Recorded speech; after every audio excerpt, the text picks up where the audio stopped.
ఇలా పాల్గొనే వారిలో ఒక మంచి వ్యక్తిని సెలెక్ట్ చేసి ఆ మంచి వ్యక్తికి జీవ కిరీటం ఇస్తానని ఆయన చెప్పారు.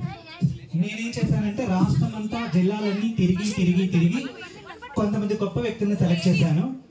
వారందరినీ మీ ముందుకు ఇప్పుడు పరిచయం చేస్తాను. వారందరూ ఒక్కొక్కరిగా వస్తారు. నేను గొప్ప వ్యక్తులను మాత్రమే సెలెక్ట్ చేశానండి. ఫైనల్ డెసిషన్ ఆయనదే. ఆయనే జీవ కిరీటం ఇస్తారు. ఇప్పుడు ఒక్కొక్కరిగా మీ ముందు వారిని పిలుస్తాను. ఇంతకీ మా పనుడేడి? ఒరే ఒబేదు, ఎక్కడున్నావురా?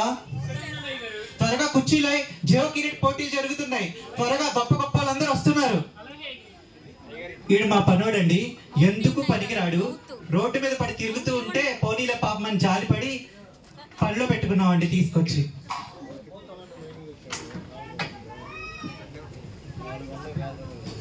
అయిపోయిందా?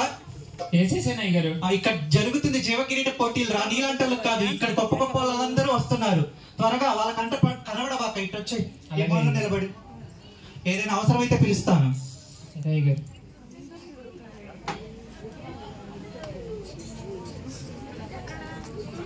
ఈయన ఎవరో 4 కళ్ళతో వచ్చేస్తున్నారు. కింద చూసుకోయో బాబు, కింద చూసుకో. జీవ కిరీటం ఎక్కడుందండి? జీవ కిరీటం ఎక్కడుందా? ఇదేమైనా పోటీ అనుకున్నావా లేకపోతే పట్టుకెళ్ళిపోదాం అనుకున్నావా? నేను 4 డిగ్రీలు చేశాను. IBSc, CBSc, SSC మొన్నే కంప్లీట్ చేశాను. SSC అంటే అదేదో 10th క్లాస్ అనుకుంటా కదా. Staff selection commission. ఫోన్లేండి బాబు. అంతేకాదు ఎన్నెన్నో డిగ్రీలు, MHD, PhD. నా అంత జ్ఞానవంతుడు తెలివైనవాడు ఈ ప్రపంచంలోనే లేడు.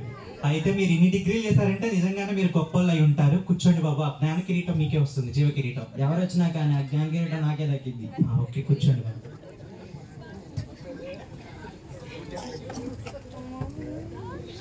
ఈయన ఎవరో రేత్రి పూట నల్ల కళ్ళద్దాలు పెట్టుకుని మరీ వచ్చేస్తున్నారు.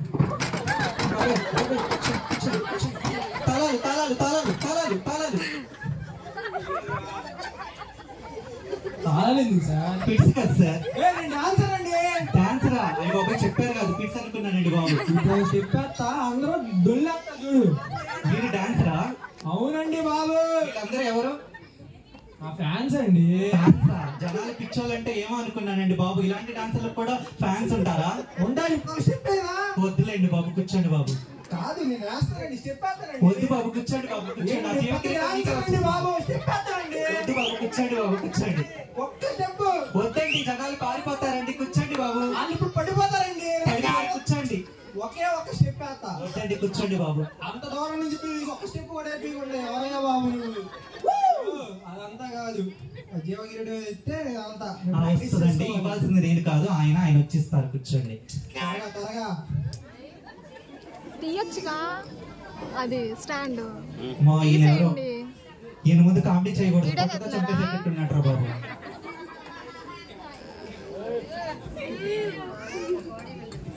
బాబు జీవ కిరీటం ఏదమ్మా? మేము ఇవ్వకపోయినా మీరు పట్టుకెళ్ళిపోతారు కదండి. నేను మిస్టర్ యూనివర్స్ లో 5 సార్లు గెలిచాను, తెలుసా నీకు ఆ విషయం? అన్నట్టు ఈ బాడీ ఎలా పెంచారు? రోజుకి 5 కోళ్ళు, 20 లీటర్ల పాలు, 20 గుడ్లు తిని ఎక్సర్సైజ్ చేస్తే నాకు ఈ బాడీ వచ్చింది. ఆయన్ని తినేసి ఎక్సర్సైజ్ చేయడం మానేసి ఒకటి పెంచడం ఇంకోటి పెంచేసిన ఇచ్చేస్తామండి. ఇవ్వాల్సింది నేను కాదు, ఆయన వచ్చి ఇచ్చేస్తారు. దాన్ని ఎలా తీసుకెళ్ళాలో కూడా నాకు బాగా తెలుసు. అయ్యి బాబాయ్ మీకే వస్తుందిలేండి, కూర్చోండి. ఈయన ఎవరో కంగారుగా వచ్చేస్తున్నాడు. నిజంగానే గొప్ప వ్యక్తి అయి ఉంటారు.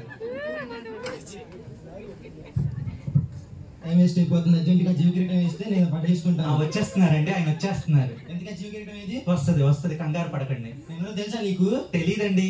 తెలీదా? తెలీదు. నేను విజయవాడ మొత్తం పెద్ద బిజినెస్ మ్యాగ్నెట్ ని, అజయ్ అంబానీ. మిమ్మల్ని నేను ఎక్కడ చూడలేదండి. చూడలేదు. బహుశా బిజినెస్ మ్యాగ్నెట్ లో బయట తిరగదు కదా, వినుంటావు. మేబీ వినుంటానా? మీ కొంత? అవునవును, నా గొంతు వినుంటావు. ఇంతకు మీరు ఏం బిజినెస్ చేస్తుంటారో? నా బిజినెస్ తెలీదా నీకు? తెలీదండి. పెద్దాపురం వారి పాలకోవ, చక్కవడలు చకోడీలు, చక్కటి పాలు చక్కటి పంచదార. ఇదే మన బిజినెస్. ఇదే కాదు, మన ఇంకా చాలా బిజినెస్ ఉన్నాయి. బీరువాలు బాగు చేస్తాం, బాగు చేస్తాం, మీనంతే బాగు చేస్తాం. ఇదిగో మన బిజినెస్. అయ్య బాబాయ్ మీరు బాగా పచ్చిస్తులండి బాబు.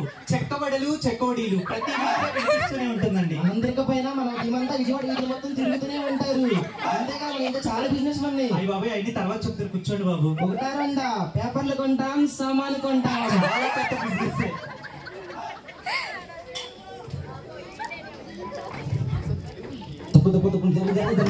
ఏమయ్యా బాబు ఏం చేస్తున్నావయ్యా? హలో సార్ వచ్చేది సార్ అంతా okay okay sir. Hello sir రండి ఎమ్మెల్యే గారంట చెప్పండి చెప్పండి.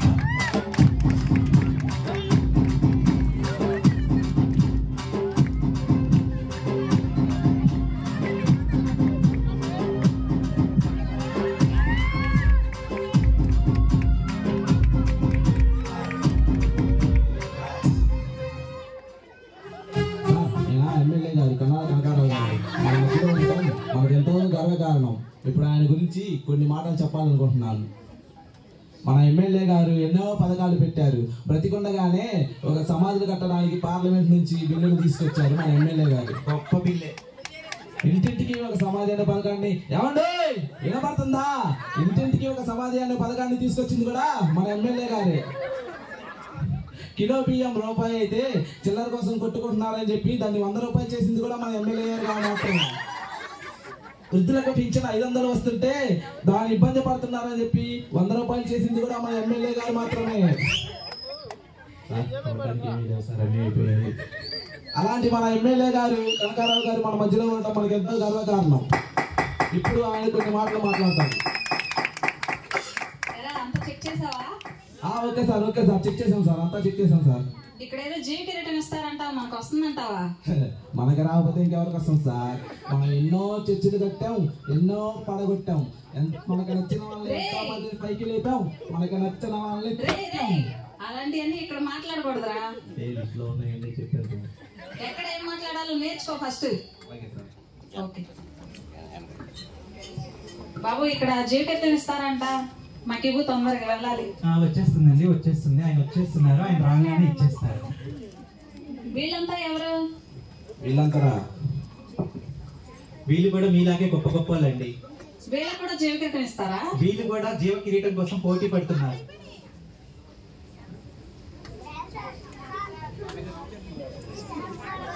అన్ని పథకాల గురించి చెప్పావా? చెప్పాను సార్. పాదయాత్ర, బస్సు యాత్ర, ట్రైన్ యాత్ర, విమానయాత్ర, అన్ని యాత్రలు మీ తర్వాతే సార్. ఆ పక్కా ఇళ్లతో పాటు పక్కా సమాధి అనే యాత్ర కూడా చెప్పాను సార్. ఓకే ఓకే, వీళ్ళందరినీ వెళ్ళిపోమని చెప్పు. ఎందుకు ఇక్కడ ఉండనివ్వండి సార్. వద్దు పంపించేసే. ఆ జీవితం ఏదో నాకే వస్తుంది. పర్లేదు సార్, నేను చూసుకుంటాను. మన రాకపోతే పరిస్థితి ఏంట్రా? నేను చూసుకుంటాను సార్. ఓకే. ఎమ్మెల్యే గారికి గుర్చి.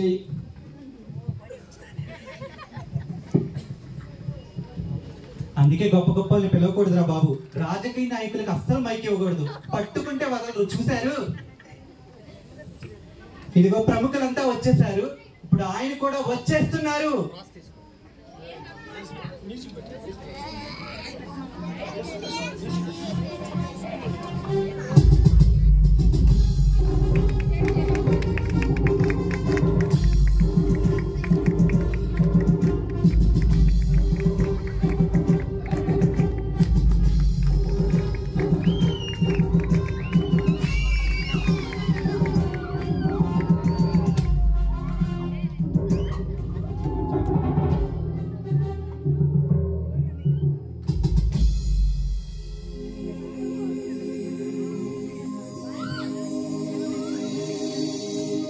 ఏసయ్యా, పెట్టే ఏసయ్యా, ఆ జీవకిరీటం మీద నాకు పెట్టే ఏసయ్యా. నా అంత జ్ఞానవంతుడు తెలివైన వాడి ప్రపంచంలో లేని ఏసయ్యా, ఆ జీవకిరీటం పెట్టే ఏసయ్యా. ఏంటి నాకు కాదా?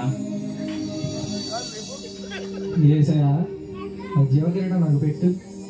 ఇదిగో మోకాళ్ళని వేసా. ఆ జీవకిరీటం నాకు పెట్టేసే. ఇదిగో వీళ్ళందరూ నా ఫ్యాన్స్, నేను డ్యాన్సర్ని. ఆ జీవకిరీటం నాకు పెట్టు, త్వరగా పెట్టేసయ్యా. నేను వెళ్ళి ప్రాక్టీస్ చేసుకోవాలి ఏసయ్యా. ఆ జీవకిరీటం నాకు పెట్టేసయ్యా. నేను నాకు కూడా కాదు ఏసయ్యా.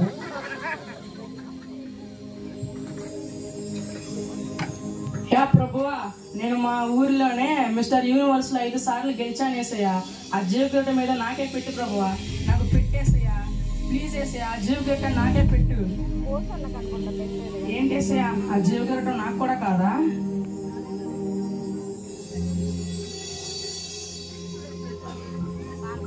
ఏసయ్యా, నేను విజయవాడ మొత్తానికి పెద్ద బిజినెస్ మ్యాగ్నెట్ని ప్రభు. ఆ జీవకిరీటం నాకు ఇచ్చే ప్రభు. నేను ఆ జీవకిరీటం ఇస్తే నేను ఆ జీవకిరీటంలో కూడా బిజినెస్ చేస్తాను ప్రభు. నాకు ఇచ్చే ప్రభు, నువ్వు ఇచ్చే ప్రభు. ఏంటి నాకు కూడా కాదా?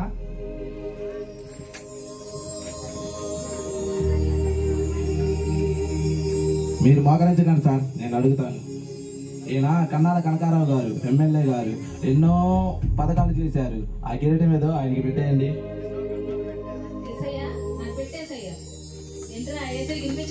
గట్టిగా చెప్పండి సార్.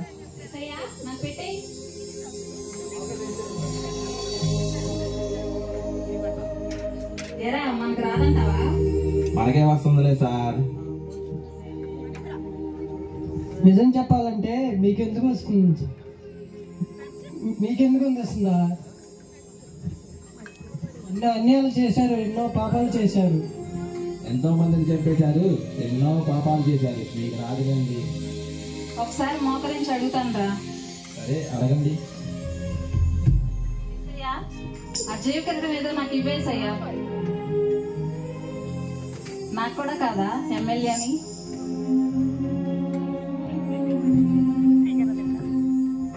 ఆ జీవ కిరీటం ఎవరికి వస్తుందో మన యేసయ్య చెప్తారు. ఒబేదా మా పనోడు.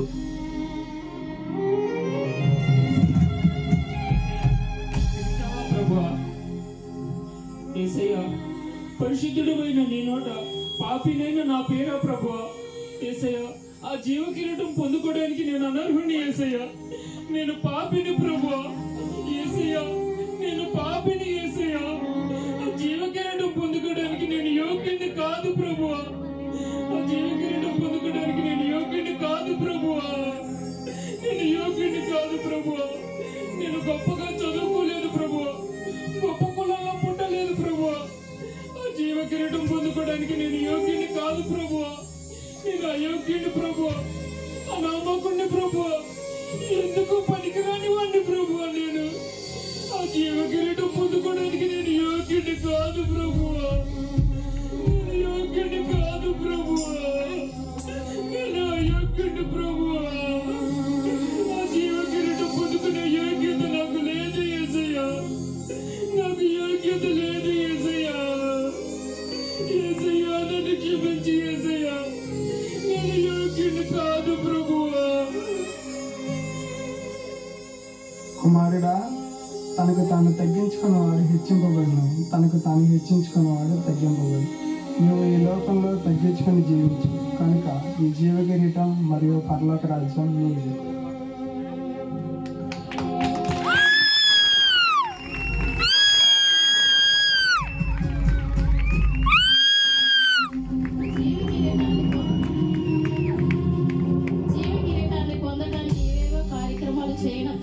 యేసుక్రీస్తు ప్రభువుని హృదయంలో విశ్వసించి నోటితో ఒప్పుకుంటే చాలు. నీవు చేసిన పాపాలు దేవుని సన్నిధిలో ఒప్పుకుంటే క్షమించబడతావు, రక్షించబడతావు, జీవ కిరీటాన్ని పొందుకుంటావు. ఆమేన్.